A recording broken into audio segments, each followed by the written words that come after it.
Hello friends, आज हम पढ़ेंगे ऑर्थोडोंटिक्स। बहुत ही इम्पोर्टेंट टॉपिक्स ऑर्थोडोंटिक का। ऑर्थोडोंटिक अप्लायंस जो हम क्लिनिक्स में यूज़ करते हैं। तो चलते हैं ऑर्थो की तरफ। ऑर्थोडोंटिक ट्रीटमेंट का एम क्या है, हम क्या एक्सपेक्ट करते हैं।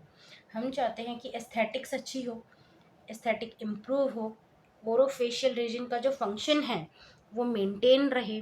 दूसरा हमारा क्या है, ये होगा कैसे, या तो ये टीथ को मूव करेगा या हमारा मॉडिफाई करेगा जॉ की ग्रोथ को। अब अगर हम बात करें क्लासिफिकेशन की, तो क्लासिफिकेशन में बेसिकली दो टाइप की है। देखिए, एक है मैकेनिकल और एक है मायोफंक्शनल। मैकेनिकल और मायोफंक्शनल दोनों ही डिवाइडेड हैं दो में, रिमूवेबल और हमारा फिक्स्ड। ठीक है, तो ये देखिए रिमूवेबल और फिक्स्ड।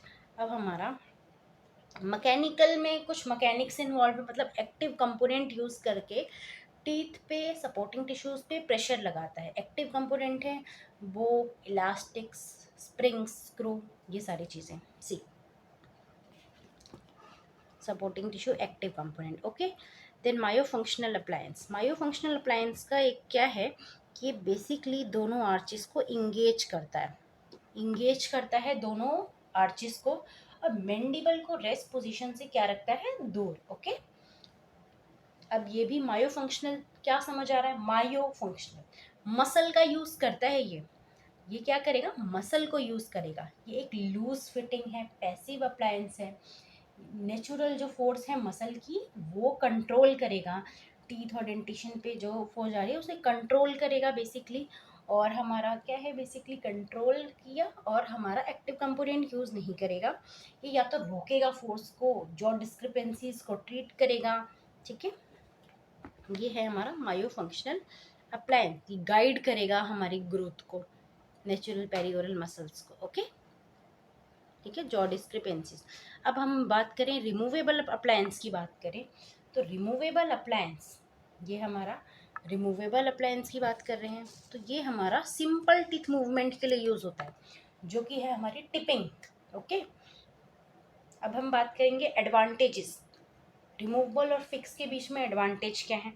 ठीक है, तो चलिए, अब रिमूवेबल है, अब हम अप्लायंस को रिमूव कर सकते हैं, तो उसको प्रॉपरली क्लीन कर सकते हैं, ओरल हाइजीन अच्छा है। दूसरा है कि हमने पढ़ा था रिमूवल अप्लायंस टिपिंग मूवमेंट करता है। अब क्या होता है, ज़्यादातर ऑर्थोडोंटिक ट्रीटमेंट में हमें टिपिंग मूवमेंट ही करनी पड़ती है। टिपिंग के साथ ये ओवरबाइट रिडक्शन भी कर देता है। ओके, और हमारा क्या है, हम लैब में प्रिपेयर करते हैं ज़्यादातर रिमूवेबल का पार्ट, इसलिए चेयर साइड टाइम कम लगता है। और हमारा ये, और हमारा बेसिकली क्या है, टिपिंग मूवमेंट करता है। और टिपिंग में हमारा क्या होता है, बॉडीली मूवमेंट से फोर्स कम लगता है, तो एंकर टीथ जो हमारा साथ वाला टीथ है उस पर स्ट्रेन कम पड़ेगा। और रिमूवेबल ये हमारे जनरल डेंटल प्रैक्टिशनर्स भी कर सकते हैं। तो क्या है कि ऑर्थोडोंटिक को टाइम मिलेगा कि वो कॉम्प्लेक्स प्रोसीजर कर सकें, और इसकी विजिबिलिटी बहुत कम है, तो एस्थेटिक अच्छा होता है, और रिमूवेबल हमारा चीप होता है एज कम्पेयर टू फिक्स। ठीक है, अब हम बात करेंगे फिक्स के एडवांटेजेस की। ठीक है, फिक्स पे चलते हैं, चलिए। अब फिक्स जो है उसमें हमें पेशेंट कंप्लायंस की ज़रूरत नहीं है, जबकि हमें रिमूवेबल भी पेशेंट कंप्लायंस बहुत ही ज़रूरी है रिमूवेबल अप्लायंस के सक्सेस के लिए। और हमारा फिक्स जो है ये हमारे हर तरह का टिप मूवमेंट करता है।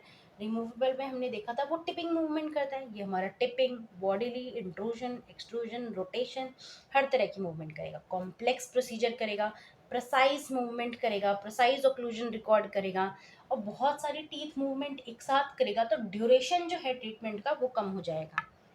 ओके, देन इसके बाद हमारा है कि ये कॉम्प्लिकेटेड प्रोसीजर जैसे कि सिवियर क्लास 2 क्लास 3 केसेस को ट्रीट करेगा, जबकि removable severe class 2 class 3 cases को ट्रीट नहीं कर सकता।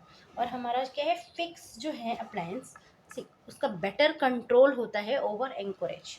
तो जो हमारे फिक्स अप्लायंस होती हैं उनका बेटर कंट्रोल होता है, एंकोरेज मेंटेन करता है, एंकोरेज हमारा फिक्स अप्लायंस, जबकि रिमूवेबल अप्लायंस मेंटेन नहीं करता। तो चलिए ये देखिए, अब हम बात करेंगे, अब हमने एडवांटेजेस बात करे थे, अब हम बात करेंगे डिसएडवांटेज की।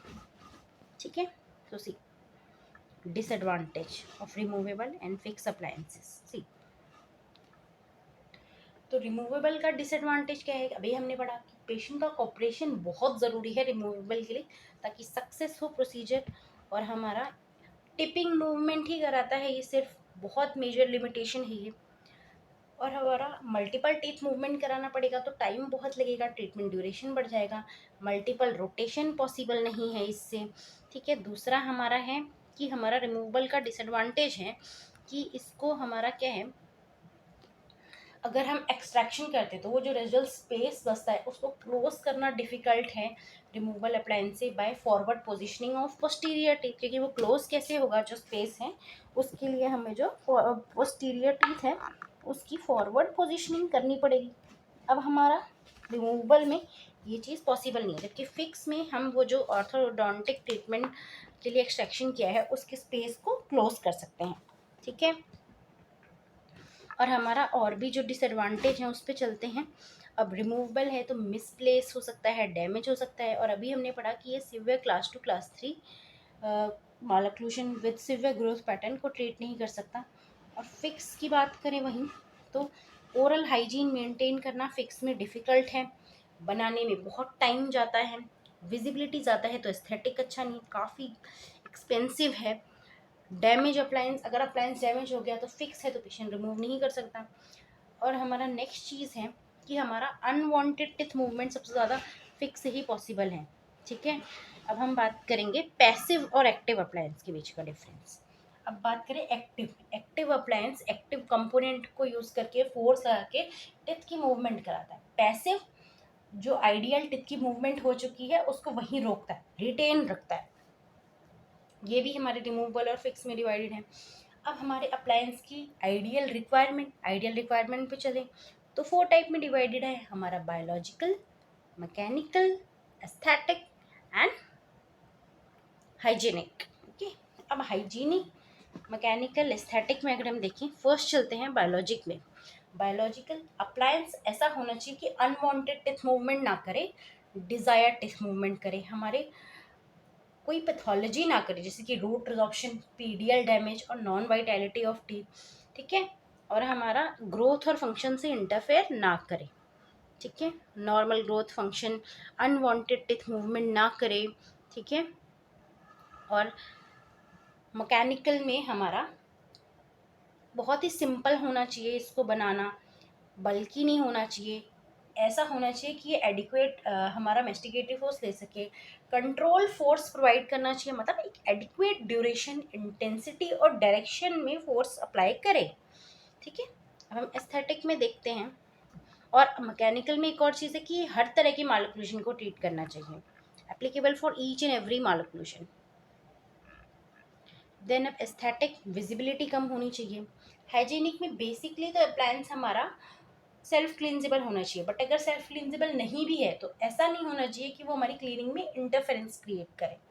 ओके, तो बायोलॉजिकल में 2 और है बेसिकली, एक तो ये बायो कंपैटिबल होना चाहिए और हमारा टॉक्सिक इफेक्ट कम करना चाहिए, और हमारा जो डिसइंटीग्रेट ना हो हमारे ओरल फ्लूइड्स में। ठीक है, ठीक है, तो नेक्स्ट हम बात करेंगे, हमारे पैसिव एंड एक्टिव अप्लायंस हमने कर लिया है।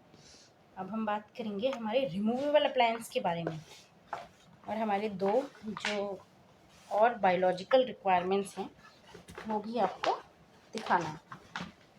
सी, बायोकम्पैटिबल, टॉक्सिक इफेक्ट नहीं होना चाहिए, it should not disintegrate in oral flow. अब हम बात करें रिमूवेबल की, तो ये देखिए, ये हमारा फोर्स अप्लाई करता है टीथ पे बाय मैकेनिकल कंपोनेंट। आजकल के मॉडर्न डे अप्लायंस जो है ये बनते हैं एक्रिलिक और स्टेनलेस स्टील के। ठीक है, अब रिमूवेबल अप्लायंस को हम फिक्स के साथ हम यूज़ कर सकते हैं रिटेनर पर्पस के लिए, मतलब फिक्स से ट्रीटमेंट कर दिया उसके बाद एज अ रिटेनर हम यूज़ कर सकते हैं। ठीक है, अब हमारा क्या है, अब हमारा रिमूवेबल है तो हमारा, अगर जो रिमूवेबल अप्लायंस का हमारा प्रेस्क्राइब टाइम है तब तक यूज़ नहीं करा तो ऐसा हो सकता है कि रिस्पॉन्स ना आए, बहुत स्लो आए। अब एक्शन जो है रिमूवेबल अप्लायंस का हमने पढ़ा था, टिपिंग मूवमेंट करता है ये अराउंड सेंटर ऑफ रेजिस्टेंस। अब सेंटर ऑफ रेजिस्टेंस, अब टिपिंग इट कैन बी मीजियोडिस्टल बक्कोलिंगुअल। अब ये देखिए कि जो मेन चीज़ है हमारी रिवर्सिबल ये रिमूवेबल अप्लायंस का वो है टीथ एपेक्स की पोजीशन, रूट एपेक्स जो है टिथ के रूट का एपेक्स की पोजीशन 30 to 40 डिग्री, ठीक है, ये आइडियल होनी चाहिए ताकि रिमूवल अप्लायंस का सक्सेस हो, ठीक है। और हमारा ये सिर्फ एक ही तरह की मूवमेंट क्यों कराता है, क्योंकि एक ही पॉइंट ऑफ कांटेक्ट है अराउंड सेंटर ऑफ रेजिस्टेंस, ठीक है। और इंट्रूजन एंड एक्सट्रूजन अगर हम देखें तो वो होता है हमारा force of eruption and occlusion. Intrusion and extrusion होता है by force on eruption and occlusion, okay. Then हमारा एक्रेलिक डेंचर बेस है, बेस प्लेट है, उसको हम कैसे मॉडिफाई करेंगे, उसमें बेस प्लेट डाल देंगे, वो भी हमारा इंट्रूजन एक्सट्रूजन में हेल्प करेगा। Base plate can be anterior and posterior bite plane, sorry bite plane डालते हैं हम एक्रेलिक बेस प्लेट में। अब हम बात करें कंपोनेंट्स की, तो कंपोनेंट में चलेंगे तो रिमूवल अप्लायंस में active component, retentive component and base plate होता है। तो एक्टिव जो है ये वो है जो हमारा फोर्स अप्लाई करेगा, टीथ मूवमेंट हो। By active component spring, screw, बो, रिट्रैक्टर, इलास्टिक।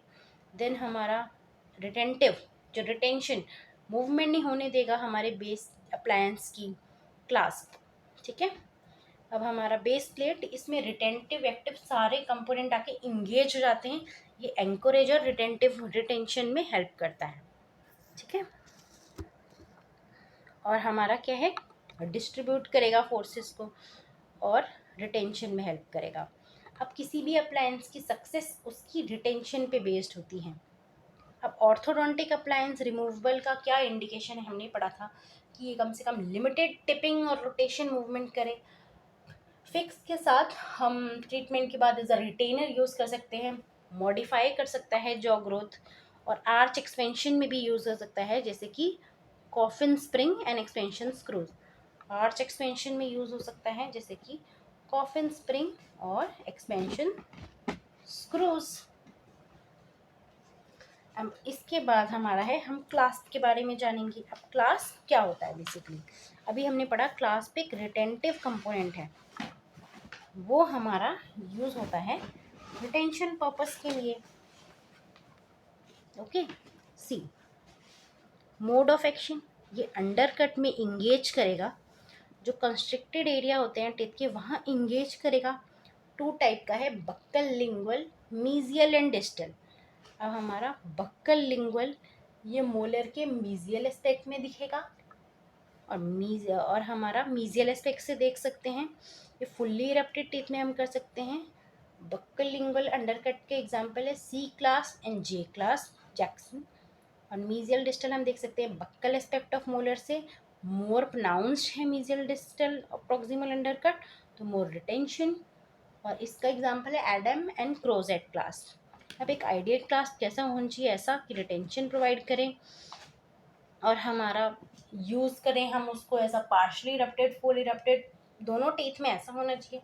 और अगर अंडरकट शैलो है तो भी अच्छा रिटेंशन दे, और अनवांटेड फोर्स ना अप्लाई करें एंकरेज टीथ पे, बनाना आसान हो। और हमारा क्या है, एक हमारा इंटरफेयर नहीं करना चाहिए, बेसिकली हमारा इंटरफेरेंस नहीं क्रिएट करना चाहिए ये हमारे टीथ में, या हमारा बेसिकली हमारे ऑक्लूजन में, और जो हमारा इम्पिंज नहीं करना चाहिए ये जो हमारा सॉफ्ट टिश्यू होता है वहाँ पे।